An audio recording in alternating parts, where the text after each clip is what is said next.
Bismillahirrahmanirrahim. Assalamualaikum warahmatullahi wabarakatuh. Saya Asma Syafiqul Lukman, NPM 202103107 dari Pendidikan Masyarakat tahun 2020. Di sini saya akan menjawab pertanyaan UTS mata kuliah Pemberdayaan Masyarakat.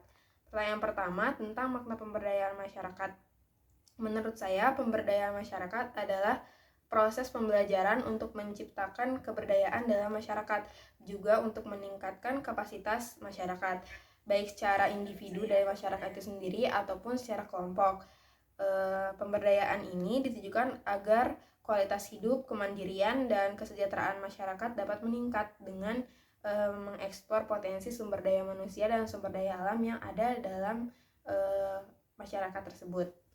Nomor 2 adalah filosofi membantu masyarakat agar dapat membantu dirinya sendiri. Maksud dari filosofi ini adalah fasilitator harus mampu menjalin kerjasama antara masyarakat dengan fasilitator itu sendiri. Bukan berarti fasilitator bekerja untuk masyarakat ataupun sebaliknya masyarakat bekerja untuk fasilitator. Karena jika begini nantinya masyarakat tidak akan berpartisipasi banyak terhadap pemberdayaan ini atau bahkan tidak berpartisipasi sama sekali.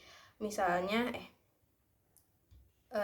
selanjutnya pemberdayaan juga tidak boleh menciptakan ketergantungan terhadap masyarakat. Misalnya di desa X telah dilakukan program pemberdayaan, kemudian program ini telah selesai, namun masyarakatnya tidak melanjutkan program tersebut dan berhenti begitu saja.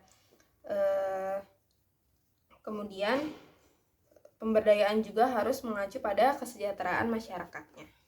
Nomor 3 yaitu sikap yang harus dimiliki fasilitator pemberdayaan. Sikap yang pertama adalah jujur, yaitu mau menunjukkan kelebihan dan kekurangan setiap inovasi yang dibawanya. Kemudian juga sikap dinamis, baik dalam arti cepat tanggap dalam menanggapi sebuah permasalahan dalam pemberdayaan masyarakat. Kemudian kreatif dan selalu berupaya menumbuhkan dan menggerakkan partisipasi masyarakat. Kemudian kompeten yang artinya harus selalu memahami dan menguasai segala macam yang berkaitan dengan inovasi yang disampaikan, baik itu bersifat teknis ataupun ekonomi maupun kaitannya dengan nilai-nilai sosial dan budaya. Kemudian fasilitator juga harus menjadi teladan bagi masyarakat yang difasilitasinya dan harus berwatak sosial, juga menempatkan dirinya sebagai fasilitator belajar bukan sebagai sumber belajar. Nomor 4 adalah tentang pendekatan dan strategi partisipatif agar masyarakat mau ikut berpartisipasi dalam proses pemberdayaan masyarakat. Yang pertama adalah program itu harus terencana. Jadi sebisa mungkin program yang akan diberikan kepada masyarakat harus terencana. Jika tidak, nanti masyarakatnya akan menganggap program yang tidak jelas, gak ada tujuan dan lain sebagainya. Kemudian pendekatan kepada masyarakat harus dalam bentuk kelompok. Mungkin bisa saja dalam bentuk individu, tapi lebih efektif jika dilakukan secara berkelompok, hemat waktu, tenaga dan pikiran. Kemudian melibatkan masyarakat secara aktif. Jadi proses pemberdayaan masyarakat ini melibatkan masyarakat secara aktif, bukan hanya kita memberi materi terus-menerus, tapi juga ada sesi sharing atau yang semacamnya agar masyarakat juga memberikan aspirasi juga pendapat mereka. Kemudian sasaran pemberdayaan yang jelas. Jadi masyarakat mana nih yang mau diberdayakan gitu. Kemudian adat dan budaya serta tata krama harus tetap dijaga, karena yang kita tahu gitu ya, setiap daerah itu memiliki adatnya masing-masing. Jika dilanggar ataupun diremehkan, nantinya masyarakat sendiri akan merasa dikucilkan, akan merasa diremehkan, sehingga tidak menerima materi pemberdayaan yang kita berikan. Kemudian ada strategi partisipatif, yaitu dengan meningkatkan kapasitas masyarakat dengan terus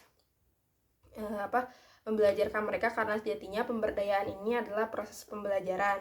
Kemudian memberikan kesempatan yang luas bagi masyarakat dalam proses perencanaan, pelaksanaan, evaluasi, dan pengembangan. Dan yang ketiga adalah program peningkatan kapasitas dari fasilitator itu sendiri.